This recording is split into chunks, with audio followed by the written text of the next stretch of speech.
So the fifth question says, what is the shortest distance in centimeters for the red dot at the position to reach the point X? The dot can travel only along the grid lines. So you can see these grids, and each grid, say each line, measures up to 1 centimeters, which information is given so in length and in breadth. So both this and this would be counted as 1 centimeter and 1 centimeter.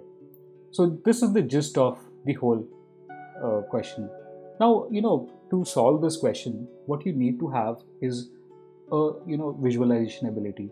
If I can make a path virtually in my head, suppose I follow this path, I can still reach the point X, but visually I can see I'm taking some credible amounts of steps. If I take this path, so of course probably I can go down and I can go here, but this won't really make out. So let's follow this path, and even this path would be a little hard to capitalize on. Let us see if we can go below. Let us see this path. I can also go above and I can reach the point X if I start from below, but of course the number of steps are more. Let's follow this path and see. So this fairly looks to me like a sufficient enough path. Also, if I follow the same path but I move this direction upwards, I can still reach the point, and I can count the number of steps that were taken by me.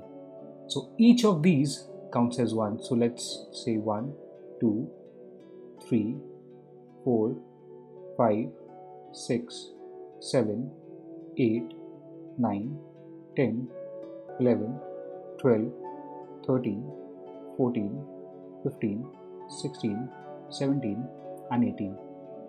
18 was the shortest path I could take from the below. Now let's also try from above if we can have 1, 2, 3, 4, 5, 6, 7, 8, 9, 10, 11, 12, 13, 14, 15, 16, 17, 18.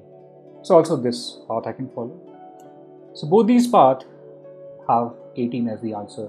So this is the shortest path. Any other path that I take, suppose I move from here, of course it will add to a lot of steps. And visually I can determine what is the shortest path that can be followed. So the answer to this question is 18.